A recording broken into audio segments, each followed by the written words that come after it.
video, I just wanted to quickly go over what formalism or new criticism is. Formalism is really all about form. You can see it. I highlighted form in the title. If you're wondering where new criticism came from, it actually comes from the work that somebody wrote in regards to formalism. So either name works, but really formalism tells you exactly what it is because you are looking at the form of a piece of writing as opposed to something else related to its context or such. So I think that the information that BYU Idaho provides for you on this theory is extremely clear. I think this is a really good theory to start with. It just kind of gets your feet wet. I think the most difficult thing might be, in regards to working with formalism, is focusing only on the form of the work that you're working with. When I think formalism, I usually think poetry, but of course this applies to short stories, novels, whatever. So sometimes I think it's hard to just keep that focus instead of going outside. Personally, I love looking at the cultural context of a work. I love looking at the biographical implications within a work. So even for me, formalism is a little, I might say it's limited, but those who really are advocates for formalism believe that when you are looking at the form and just the poem in and of itself, it will explode with meaning. They shun background information and contextual information. So really, it's just kind of a view that somebody had and thought, no, this is how we should be reading literature, and this is how we can get the most from it. So really, I don't think any one form of theory is better than another necessarily. I've got my favorites, as I just mentioned, but again, this is just a really good way to get you introduced to literature, how to analyze it, and things like that. So you're going to be studying the form of literature. And this, of course, is a really foundational theory because, as you can read in the information you're provided on this theory, a lot of other theories stem from it. So this is kind of working from the ground up. You're just focusing on the poem or the story right now, whereas in the future you're going to be looking at other things that are going on within the story, where the story fits in to a culture, things like that. So right now we're just really starting at the basics, which is, of course, looking at form. And what is form? It's the literary devices that you see within a work. So if you're looking at a poem, it might be rhythm and meter, which is, of course, iambic pentameter or something like that. You could be looking at a rhyme scheme. You could be, is it a sonnet? If it's a sonnet, what does that mean? How does that affect the message? Is it, and since I mentioned sonnets, there are very specific forms of poetry that are kind of preset. Is it a haiku? Is it a sonnet? Is it free verse? How does free verse relate to the meaning within the poem? So you've got very specific forms like that, or you've got things like symbolism and metaphor, all sorts of things. If you really want to get into the specifics of different types of literary devices, there are some key terms that really help you with that. Or you could just simply search literary devices on the internet and you'll find a ton. I've got a huge book of them when I studied literature in college. So when I say literary devices, it's not really a narrow thing. It really does include a lot of things that you could be looking for. But I love let me see here, let me flip to it. On the sheet that BYU Idaho provides for you on the formalism or new criticism essentials, it gives you a lot of questions to think about. And within that, it lists a lot of the literary devices that you can look for too. So that's really helpful if you're kind of stuck on, well, what is formalism?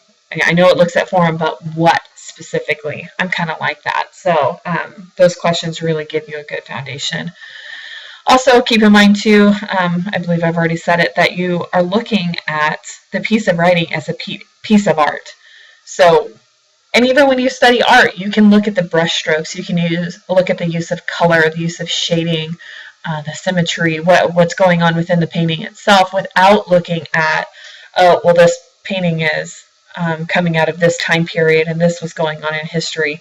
So it's the exact same thing. You're looking at a piece of writing as an art form, and how the brush strokes, which would be, the words, the rhyme, the rhythm, how they come together to create that piece of art. And you really have to read closely. You have to look at the words, look at the definition of words, and see if there are any new meanings that are coming to light that you may not be aware of. All too frequently, we think we understand what a word means, but if you go and look at a dictionary, there might be so many connotations or denotations about that word that completely change the message of the piece based on that meaning. So you have to read very, very, very, very closely. The last thing I have listed on here is that this theory is scientific, and that's why you're breaking things into pieces. You're looking at a word, or you're looking at the syllables and how those create the meter of a poem. You're looking at the rhyme scheme, how a single word acts as a symbol for much bigger issues going on within that work. So you really have to do some good dissection. We dissect in science, right? You're dissecting the work, and you're digging in it, and you're finding what's going on, why the author is using this word, why this phrasing is phrased that way, why is a paragraph only a word long. You're going to be looking for things like that. So you're looking at the words themselves, and you don't want to go outside of the text. This is all within the text. How is a paragraph or a sentence written? Why is it written that way? So on. And then once you do that to me is the first step. I believe there are two steps when it comes to analyzing literature. You've got the first step, which is your analysis. That's when you're using this theory in order to analyze the literary devices that I've mentioned. So you're just finding them. It's a bit more objective. That, again, is how it's scientific. Scientific research is objective. They're just sitting back, observing, and seeing what they can find. And you're going to do the same thing. In the short stories, you're going to sit back, try to get out of yourself, get out of our time period, and just simply look at the words on the page and analyze them for what they mean and how they work together.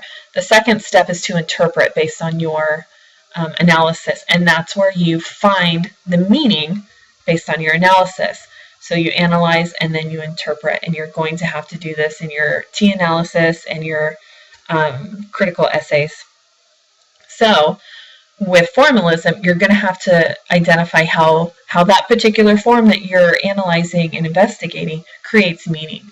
So how does that rhythm create meaning within the poem? How does that rhyme create rhythm? How do the symbols deliver a message? So don't forget that element. You don't just want to analyze. You have to go and make an interpretive leap saying, well, here's what I see, but this is what it means. Do not forget that second part. Without doing the second part, if there's no meaning, there's no point. There's no point in analyzing if you're not going to go further and find the meaning of it. So let's see. The last thing I wanted to mention is that this theory helps move away from the routine to the unique. This is something that I found on one of the resources that I've provided for you. And I think that means that when you read something, you just kind of sit back and take it in. And that's okay. But to do a really close reading and to analyze based on formalism, you have to really get in there and get rid of that, as this person calls it, the routine. So you want to find what's special, what's under the surface of that work that you're analyzing. So that's how you move away from the routine to the unique. Don't just read it at face value. You want to get in there and see what's going on.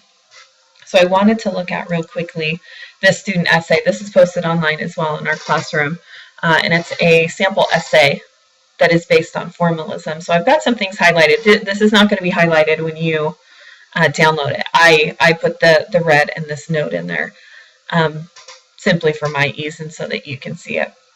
But I do want you to go back and read this and think, how does this portray formalism? How can I use this in my own analysis? So it says, this is what I believe the thesis statement is: depictions of South African countryside provide a symbol for humanity's health, particularly a symbol of the relationship status between blacks and whites.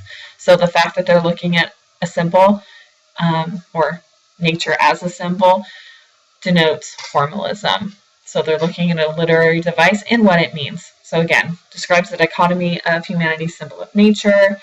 The student goes through and describes both sides of the symbol and how they work together. Let's see here. And then the last thing they say is Patton has beautifully used the symbol of nature to show what is necessary to cure humanity of racial prejudice. We must be understanding, work together, and realize we are not alone. If we fail to do this, we will become barren, like the ill land, unprotected, shattered, and broken. So this is how, at the beginning, when I said it was a thesis statement, it was more of just kind of a generalized statement that I am going to be looking at the symbolism of nature within this work. And then this is where it becomes more of an interpretation and the message that the symbol becomes within the text. I hope that makes sense. So I think we're starting off on a really good theory. I think it's very fundamental again. So it's a great way to get started, and just keep your focus on the text itself. If you have any questions, don't hesitate to let me know. And I will do my best to provide whatever other information you need to help clarify. And always feel free to research and find other ideas about formalism. But again, I think the information provided online is very clear. It's very, very well written and very clearly stated. But putting it into practice is always a different matter. So if you need help with anything, you just let me know. And we will do that together. So I hope you enjoy working with formalism, and have a good time with it. Try to read closely and really get in there. Keep me posted on how you're doing, okay?